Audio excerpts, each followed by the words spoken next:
Hey everyone, mkwann here. Today is Gregorian calendar day, February 19th, Gregorian calendar year 2024.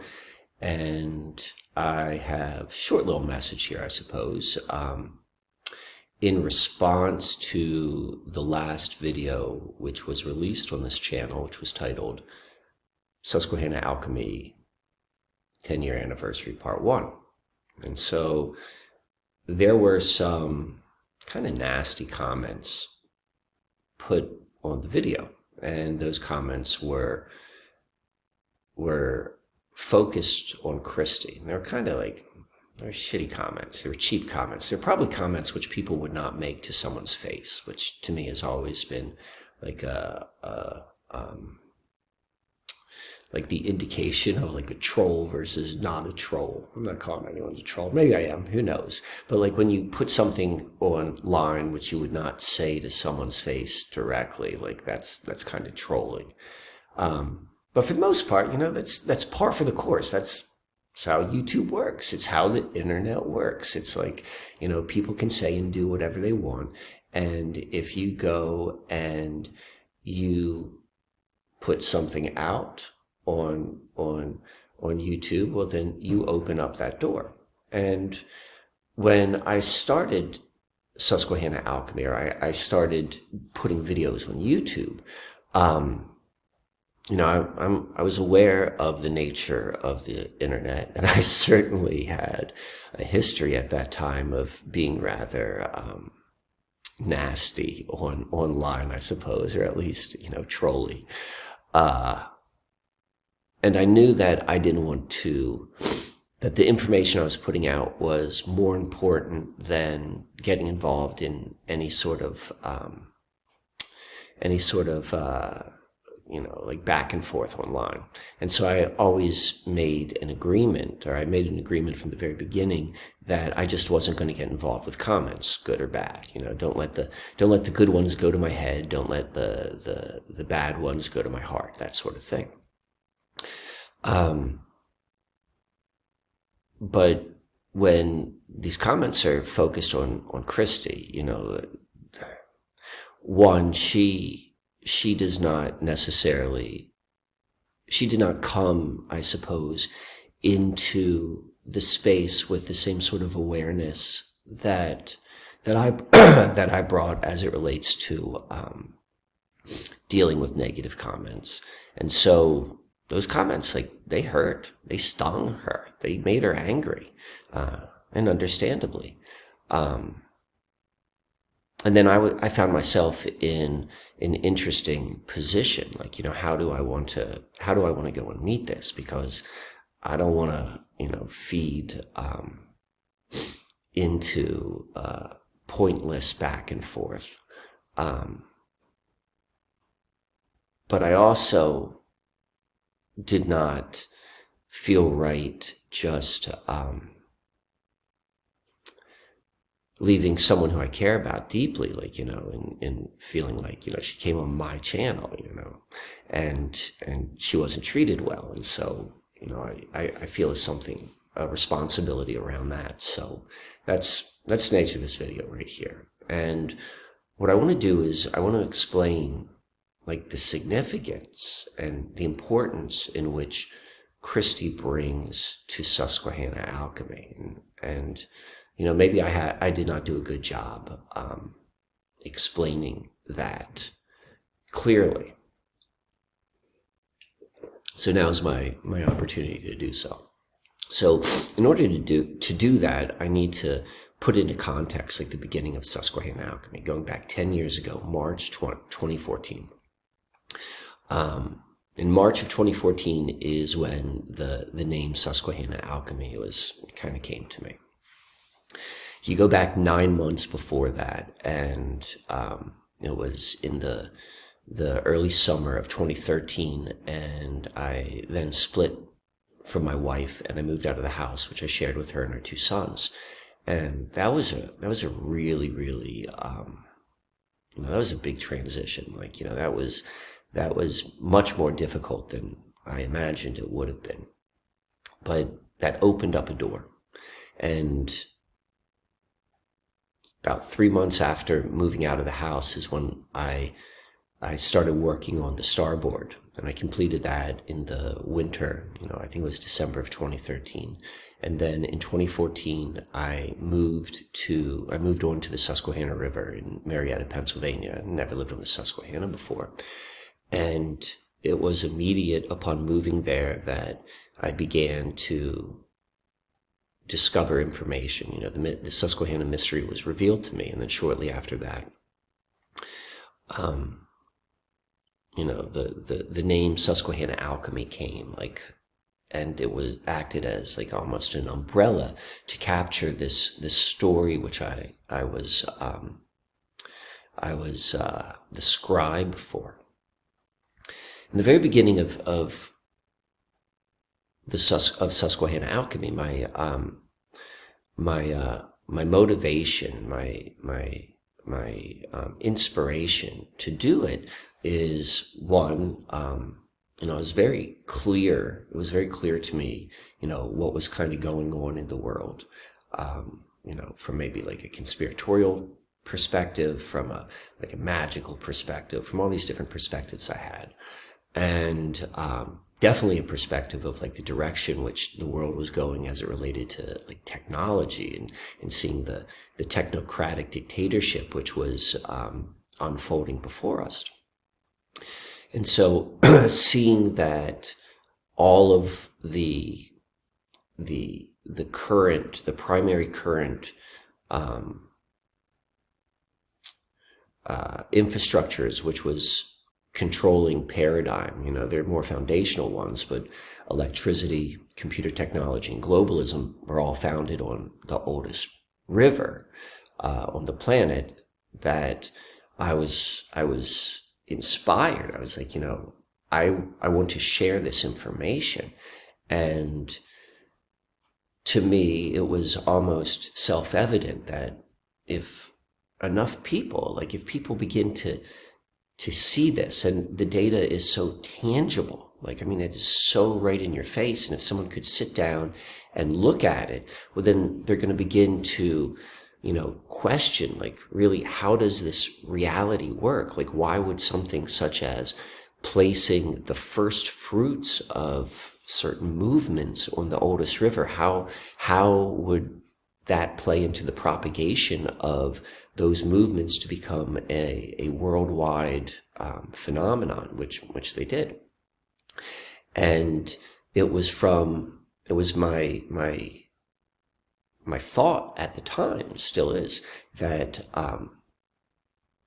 that through that understanding and awareness of, this is how things work, and this is how things are, this is the direction we're going, and we know that this natural body of water plays a very significant role, even though we may not fully understand how it works, but we can see that it seemingly does work. That, I'm going to use the word movement, but I was a little bit more loose than that. I thought that people would be moved to begin to do things, to look at life differently, to begin to approach this time differently. And, this movement, going back to where it all began, going back to the Susquehanna River, would play a part in, the correcting of the course. Correcting the course actually isn't the attitude I had.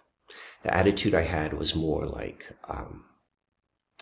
the reason why the word alchemy was used. It wasn't like alchemy with a capital A, and all the beakers and the laboratory and middle-aged magic science, not like that. I wasn't interested in anything like that. I was interested in alchemy with a lowercase a, where something of less value, lead, magically turns into gold, something of great value. And I looked at the world which we lived in, and then also all of us who were formed by the world which we were born into, that would be lead. That would be this like low value thing. And, through the magic of alchemy, through the magic of reality, through how reality works, like by looping back, by bringing awareness, by integrating with the, with this body of water, the oldest body of water on the planet, that, this is how it changes course, and all of the things changes course. I said that phrase again. That's not what I'm thinking. But all of that lead then turns to gold. All of the benefits of technology, and there's certainly benefits of technology, mostly being that accessing information and being able to communicate with a wide number of people. All of those benefits will then turn to gold. That was the alchemy thing. And I thought that, hey, if I just go and I tell enough people, like the path will take care of itself. My responsibility is just, I'm the guy who's telling them to share the information. So I spent a period of time, like just gathering all the information and turning it into online presentations. No, not necessarily online presentations, computer presentations. I got a projector. I made slide presentations. The online presentations, which we see where I use slides, came from the fact that I used to only give these presentations in person. That was always where it began, that this is something that was done in person. This was done face to face with a group of people. And so for a handful of years, from probably like 2015 is when I started giving presentations, to 2016, I gave a whole bunch of presentations throughout the central Pennsylvania area. And considering the topic, it's kind of it was an out there idea, and no one was really asking for it. There was a reasonable amount of success. Like, people came to the presentations and so forth. But I wasn't satisfied. It's like, this isn't. I'm not reaching a big enough audience. Like, people need to hear this, and I will know that. I struggled with the being able to release any expectations of what the outcome would be, because I wasn't necessarily looking for an outcome like, I'm going to get rich and famous, but I was looking for an outcome that people would want to move. They'd want to do something. They'd want to become involved. And it was through that interaction, that conscious interaction between critical mass of human beings reconnecting with this river. And, that's, where the magic, that's where the alchemy would begin to take place. And I wasn't seeing that. I was like, this isn't enough people. So then I was like, well, let me go and I can take these presentations and I can turn them into videos. And that was the next thing I did. I thought I could do that and I could reach a larger number of people, because it's hard to get someone to come out of their home. It's hard to get someone to go and pay money for admissions to go and hear some ideas. And so I'm like, okay, well, that makes the most amount of sense. So I worked all sorts of different models of where and how I would put these videos up, and I created the videos. And the first videos, I created 3 video series.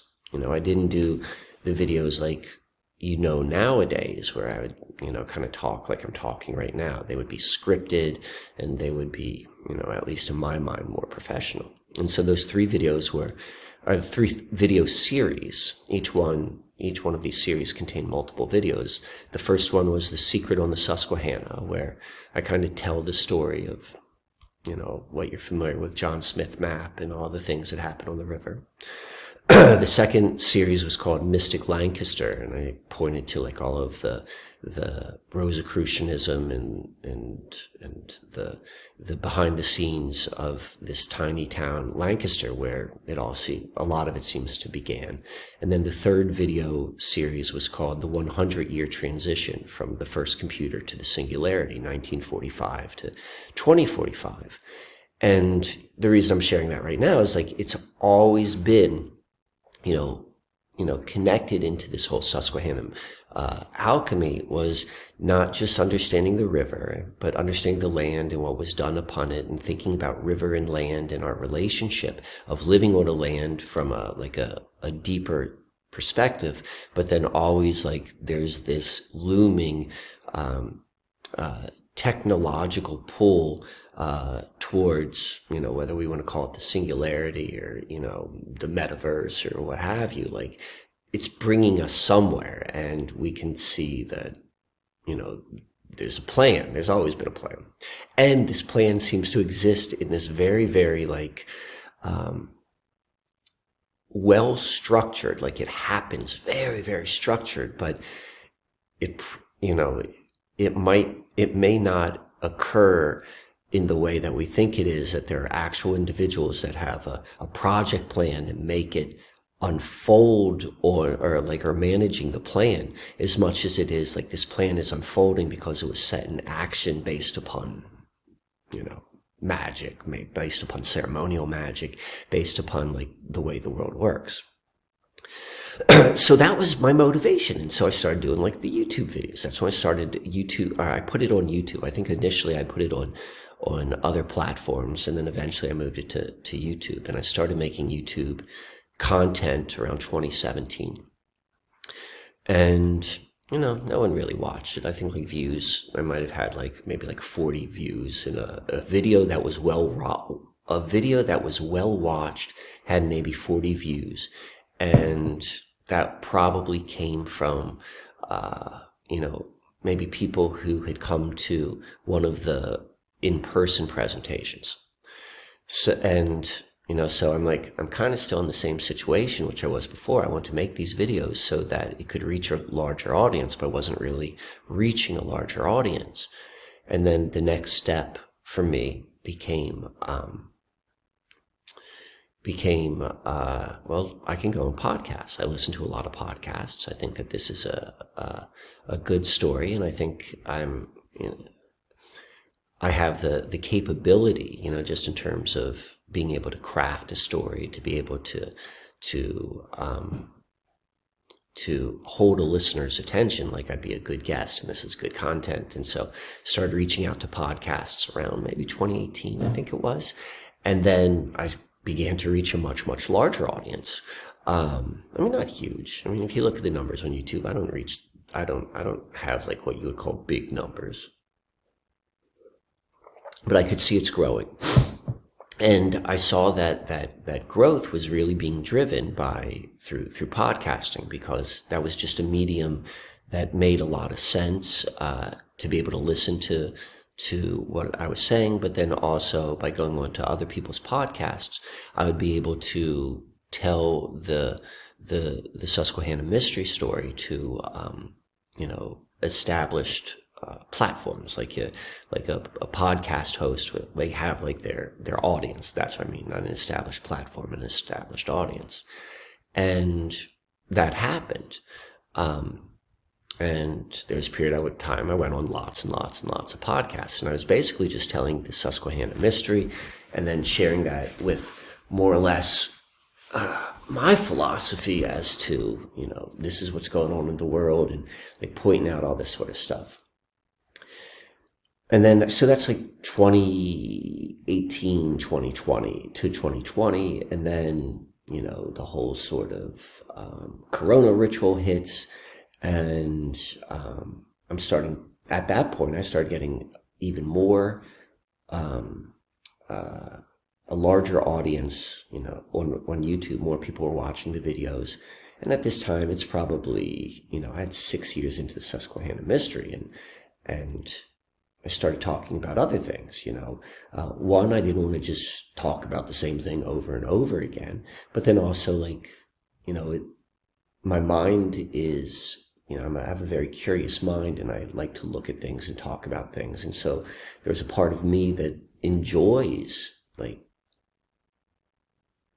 crafting and uncovering stories and telling them using like YouTube or something as a platform. And as that occurred, there began a drift from the original purpose of Susquehanna, the Susquehanna Alchemy, to, maybe something a little bit bigger, or a little bit bigger in terms of like the topics that were being covered. And in my mind, and I always knew it was kind of grounded in the Susquehanna, and the stuff which I was doing would be was really explaining and demonstrating like maybe how consciousness works and how reality works, but it was ultimately always about like, being part of bringing awareness and putting energy into a process of lead to gold. But yeah, there was a drift. And as that drift happened, like it started turning me into like, the scribe, into like maybe a bit more of a character. And I certainly played into that. So, all right. So, around 2022 is when things really took a shift for me. And I've told this story countless times, but I explain how I was like kind of like in a malaise in life. This is like probably 2021. And that's when I got like invited to go speak to the Freemasons. And that was like the marker of like when the next phase of my life began. And I've said that before, like, I was in a malaise, but I don't think I've ever really described it this way before. It's like I was in a malaise because I had drifted away from what really started this whole sort of Susquehanna alchemy. Like it became more like conspiratainment and more like, what's the next novel crazy story we can pull out. And so life unfolds, and I find myself outside of my normal, really well-established lifestyle. And I began, I was no longer living in my house. That was in February. And so now we're going to bring Christie back into the mix. So Christie comes into the mix in August of 2022. We meet. And we had like 3 initial kind of like interactions, meetings from early August, and the third one being on the autumnal equinox at the Susquehanna River petroglyphs. And I'm someone who, obviously so, like I follow the signs. I look for the signs. I'm able to interpret signs, and I follow them, as it relates to life, and particularly my life. And the details of the events and the circumstances of like how me and Christie met, and those 3 interactions were, they were scripted. They were so spot on in terms of being meaningful to me and the things that were meaningful. And there was also there was that, and there was a magnetism between me and her as, human beings. But one of the things that was there from the very beginning, which was, one of the indicators to me, was the Susquehanna mystery spoke to her very, very deeply. She didn't know me from like YouTube. She didn't know synchromysticism. That wasn't her hot button, but she saw a presentation, one of the probably the first live presentation I gave on the Susquehanna mystery in 5 years. And she was there. It was at a festival.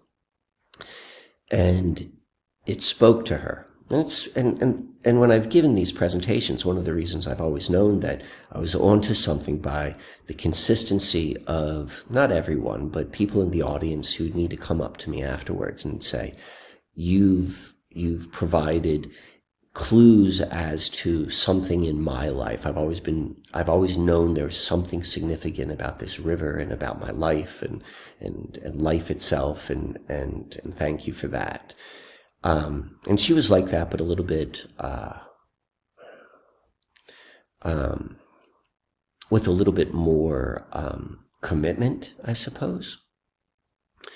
So, our lives began to become intertwined together. And another piece of the puzzle, something I've talked about here and something that was with mine and her life was this book, Story Waiting to Pierce You. I gave her a copy of my book and I was like, read this and tell me what you think about it. And it spoke to her in the same way as it spoke to me. And a lot of that, that book, like that's where the idea of arrow circulation was first introduced to me. And I'm reading all of these things in the book. When I first read it, I read it I think I got it in 2021. And I resonated with it. I was like, wow, there's something about this that speaks to me and what I am doing. And she read that and she saw that as well. And this was probably in the beginning of 2023. And she was like, like, let's not just talk about it. Let's like do this. Like, this is what we are here to do. She's like, I believe in you. I believe in the Susquehanna Alchemy. And let's do this.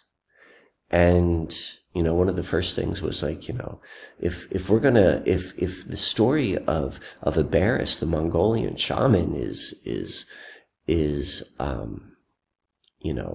a clue. It's like, well, we're going to live in a tent. And I'm like, I don't want to live in a tent. She's like, we're going to live in a tent. And she had a bell tent. Bell tents are, if you're not familiar with it, they look very kind of like Mongolian shamanesque. She had built a yurt before, like a from scratch yurt, not from a kid. And we moved into a tent and she made that tent a home. And she, I'm kind of dragging my feet along the way, that had been one of my personal themes is like Susquehanna mystery or Susquehanna alchemy. I was getting it started and I kind of lost steam. I began to drift. I got beaten down by life, when I moved out of that house in February and really that time of that spring of 2022 and summer of 2022, that was a really friggin' difficult time in my life. It was probably as difficult as it was as difficult in my life as it was when I moved out of the home which I lived in 2013, and then Susquehanna Alchemy began 9 months after me moving in my life, or moving out of that house in 2013, and it seems like it was more or less 9 months later that Susquehanna Alchemy really was reborn again, because Christie wasn't interested in the synchromistic storytelling. She was, neutral at best on that, but she's like the Susquehanna mystery, the Susquehanna Alchemy, what this points to and where we are in life. Like this is important. This is something which we need to do. And so we moved into the tent and she's like, if we're going to go and arrow circulate, we need to go and move. And we need to go and move across this country. And I'm like, I don't know if we could go and do that. We don't really have a car. And what about money and this and that? She's like, don't worry about it. We're going to go and do this. And so we spent last spring and last summer, we drove cross country. We drove to Florida. We drove to Maine. We lived in Florida. I started learning how to become. I used to talk about Johnny Wan, the king of the gypsies. I learned how to become something. I learned how to go and something which I always knew inside of me was part of the unfolding of and part and parcel of Susquehanna Alchemy and my role of Susquehanna Alchemy, but something that I had not been able or was unable to do myself. This woman pulled it out of me. She pulled it out of me. And then the next thing was, she's like, well, if we're going to go and do this, we have to do ceremonies. And I'm like, I could fathom myself as a preacher. I like being up on a pulpit and talking. Like, that's familiar to me. And I certainly have a great deal of respect and experience in ceremony, but like, I don't want to be a ceremony leader. Like, I'm more comfortable as it relates to this being a little bit behind the scenes on the outskirts. Christie's background, she's a ceremonialist. Like, that's what she had been doing with her life and her time before we met.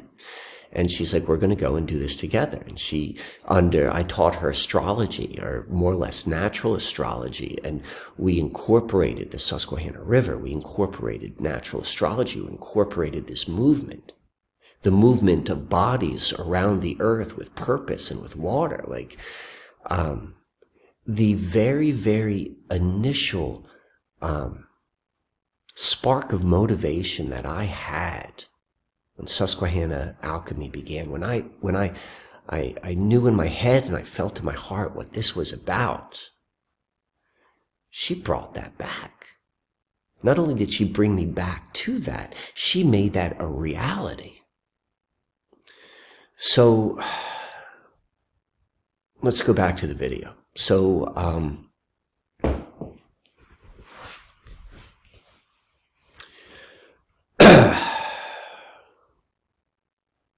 maybe that video which we put out wasn't everyone's cup of tea.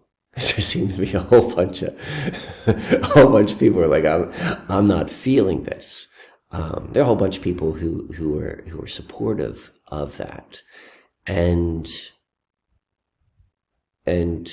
right now, Christie and I, we're not in the same place. We're usually together, but she's got some business elsewhere, and I'm in a different part of the state. So as all of this occurred, we haven't really been together to kind of talk it through.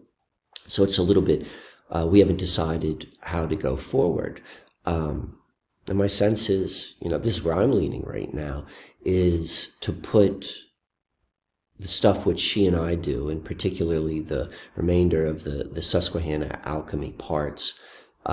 There's like 5 hours. We go into a lot of really like she interviews me and she asks me these questions, like, where did this begin? Like, she asked good questions, which really got me thinking. I didn't know what she was going to ask me. And then we go into great detail explaining what the River and Star ceremony tour is, which we're going to be doing this spring and summer. Like, this is an actual embodiment of what Susquehanna Alchemy has always been. And we did it a little bit last summer, and then this summer it's going to be more formed. And it is an involvement with people. I'm beginning to recognize that,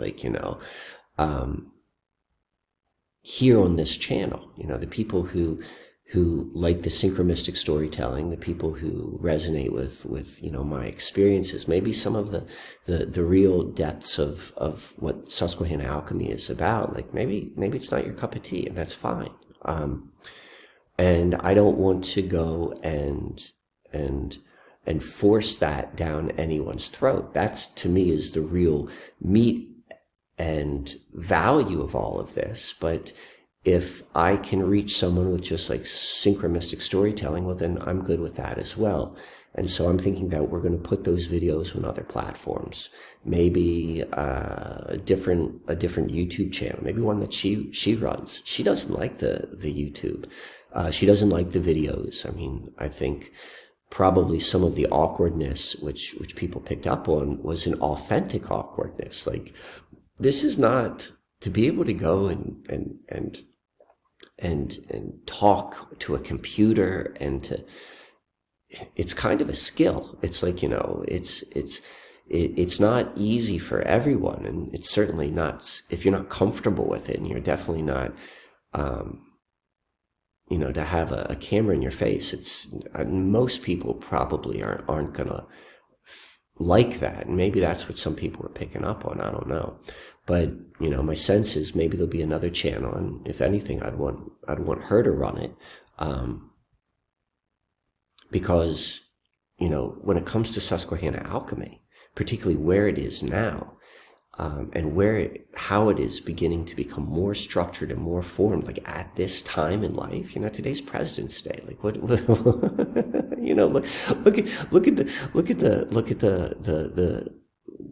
the nature of the carnival of what the presidential race is going to be. Like, I don't even follow that stuff anymore, but I'm generally aware, like, the world is just getting, on one hand, like, more and more nuts. The clown show is becoming more and more clowny, but what's never losing focus is the movement of getting people more and more connected into, like, the technocratic dictatorship.